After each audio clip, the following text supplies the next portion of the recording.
E a graça e a paz do nosso Deus nessa manhã alcance guarida no teu coração. E cada um de nós, nesse momento, possamos permitir que Ele assuma o controle da nossa vida. Cada manhã, quando nos levantamos, o primeiro pensamento se volta para Deus. Reconhecemos que Ele é soberano, Ele é Criador, Ele é o Senhor da nossa história. Queremos a cada dia amá-lo cada vez mais, obedecê-lo e segui-lo. O meu pedido a Deus é que nessa manhã, onde você está, não sei se dentro de casa, ou no transporte, ou andando por algum outro lugar, mas que a mão do Eterno esteja sobre a tua vida. Deixo com você nessa manhã também uma parte do livro de Provérbios, capítulo 3, o verso 5, onde a Bíblia diz o seguinte: confia no Senhor de todo o teu coração e não te estribes no teu próprio entendimento. Provérbios capítulo 3, o verso 5. É confiar no Senhor com todo o nosso coração, com todas as nossas forças. Não podemos confiar na nossa própria capacidade, no nosso próprio entendimento. É necessário dependermos de Deus e esperarmos as decisões do Senhor sobre a nossa vida. Cada dia nesse canal nós estudamos um capítulo da palavra do Senhor.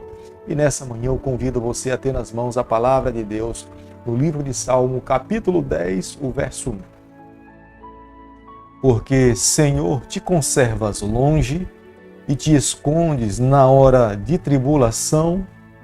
No salmo que nós estaremos estudando nessa manhã, a sua autoria não é atribuída a Davi, mas esse salmo clama pela justiça de Deus em prol dos pobres, dos órfãos e dos desamparados. Por mais que o ímpio possa afligir a vida dessa classe de pessoas, há um Deus soberano, há um Deus criador, há um Deus que os seus olhos estão nessa terra, que tudo vê. Um dia, no tempo de Deus, Deus trará juízo, fará justiça a todos os injustos. Este salmo trata do problema do homem que é autossuficiente. Ele acredita que ele somente, através da sua própria força, ele pode alcançar todos os seus objetivos. Aquele homem que não tem interesse em conhecer a Deus, saber quem é Criador de todas as coisas, um dia na sua vida ele irá se deparar com o seu Criador e receberá a recompensa das suas escolhas. No versículo 1, o autor desse capítulo começa clamando para Deus a respeito do porquê que ele se mantém longe nos momentos difíceis da sua vida. É como se nos momentos em que ele estivesse em paz, ele sentisse a presença de Deus ao seu lado. Mas nos momentos mais difíceis da sua vida, ele não conseguia enxergar ou entender que Deus estivesse lhe amparando e lhe protegendo. No versículo 2, o autor deste capítulo começa a enumerar as características daqueles que eles são seus inimigos: os arrogantes, os presunçosos, os autossuficientes. A riqueza é algo temporário na vida de todas as pessoas. Quando alguém se torna rico, isso não quer dizer que ele tenha a bênção de Deus. Ou quando uma pessoa é pobre, não quer dizer também que ele não tenha recebido a bênção do Senhor. O que cada ser humano que vive nessa terra precisa entender é o seguinte: ele pode ser rico ou ele pode ser pobre, mas ele não pode viver nessa terra em função das coisas terrenas. Ele precisa viver em função da vida celestial. Ele precisa viver em função da vida eterna, viver com os pés na terra, mas com o coração na eternidade. A compreensão do versículo 4 não é que os ímpios não entendam que não exista um Deus. Eles sabem que existe um Deus, mas o fato é, mesmo sabendo que existe um Deus, eles não se importam com esse Deus. Eles não se colocam à disposição deste Deus. Eles não entregam o seu coração. Portanto, agir dessa forma não há nenhum valor. Na vida diária de uma dessas pessoas, praticamente ele se torna um ateu, pelo fato de não crer em Deus. Embora nós compreendamos, é praticamente impossível um ser humano viver nessa terra e nos momentos difíceis não ter a quem clamar. Há muitas pessoas que vivem nessa terra e praticam o que é mal, e acreditam que pelo fato de não estar pagando pelos erros pecaminosos que estão praticando nessa terra, eles nunca serão punidos. Mas isso não é uma realidade. Deus um dia trará juízo todas as obras, quer sejam boas, quer sejam más. Um dia todo ser humano terá que comparecer diante do tribunal de Deus. Aqueles que amaram a Deus irão receber a salvação. Aqueles que deram as costas para o Senhor terão que pagar o preço pela decisão tomada. Um ímpio que vive nessa terra, ele não tem princípios, como menciona o versículo 8 do capítulo que nós estamos estudando nessa manhã.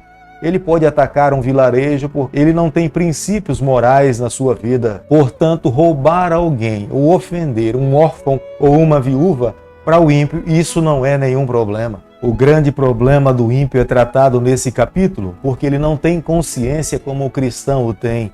O cristão tem a plena certeza que Deus está ao seu lado em todo e qualquer momento, mas o ímpio não tem a menor consciência da presença de Deus na sua vida. Ao praticar os seus erros, os seus pecados, ele não sofre nenhum peso na sua consciência pelo fato de não ter compreensão a respeito da ação de Deus nessa terra. É por isso que cada cristão a cada dia precisa se aproximar do Senhor, amar a Deus com todas as suas forças. Quanto mais ele o fizer, mais a presença de Deus ele sentirá na sua vida. Isto irá lhe impedir de transgredir as leis do Senhor ou praticar obras que possam ofender o seu semelhante. Mas aqueles que estão longe de Deus não têm a mesma consciência. É por isso que nos dias em que nós estamos vivendo, nós temos visto seres humanos agir como se fosse um próprio animal irracional. É a razão pela qual nos dias em que nós estamos vivendo nós temos visto tanta maldade. O ímpio não tem consciência da companhia do Senhor.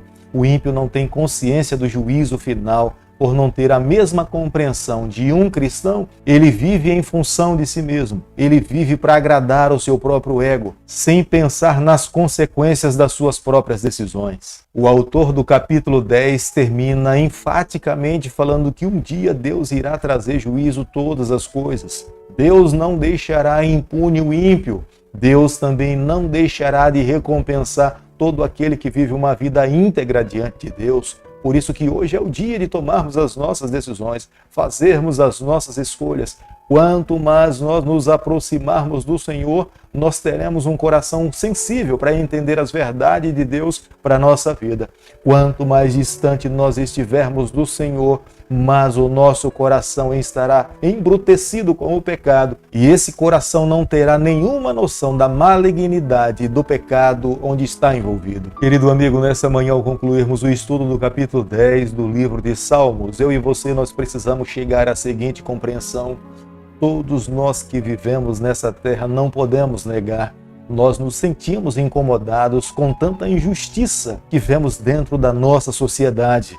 Mas, embora sintamos injustiçados, nós não podemos nos esquecer. O ajuste de contas um dia irá acontecer na vida de toda pessoa, quer ela seja boa, quer ela seja ruim. O que nós precisamos fazer a cada dia é viver o Evangelho e amar ao Senhor, é não baixar os princípios, é ensinarmos às pessoas o ideal de Deus, para quando Ele se manifestar nas nuvens dos céus, nós possamos estar prontos para nos encontrarmos com o nosso Salvador e viver eternamente. Embora Deus seja soberano, magnífico, Criador de todas as coisas, o seu trono está acima das nuvens. Ele se importa com os órfãos, Ele se importa com os necessitados, Ele se importa com as viúvas. Deus irá agir contra os injustos, Deus irá agir contra os opressores. Será Ele mesmo que irá castigar todo aquele que tem oprimido essas classes de pessoas. A oração de todo justo move a mão de Deus para agir em prol dos oprimidos que estão passando por dificuldades nessa terra. Cabe a cada um daqueles que conhecem a palavra de Deus, que ama o Senhor, em clamar e interceder pelas classes e pelos líderes que estão desse mundo, pedindo a Deus para que Ele possa se manifestar, que Ele haja com justiça no nosso meio. E tenha certeza, crendo nessas palavras, Deus irá agir, Deus irá se manifestar, e aqueles que estão nessa terra serão abençoados pela mão do Criador. Querido Pai, nas Tuas mãos nessa manhã nós nos colocamos, abrimos o nosso coração, queremos ser do Senhor por toda a nossa vida. Fica conosco no decorrer desse dia, é o nosso pedido e a nossa oração, e o fazemos em nome de Jesus. Que o Senhor te abençoe e te guarde, que Ele faça resplandecer o seu rosto sobre você, que Ele tenha misericórdia de você, que sobre você nessa manhã Ele levante o seu rosto e conceda a sua paz em nome de Jesus.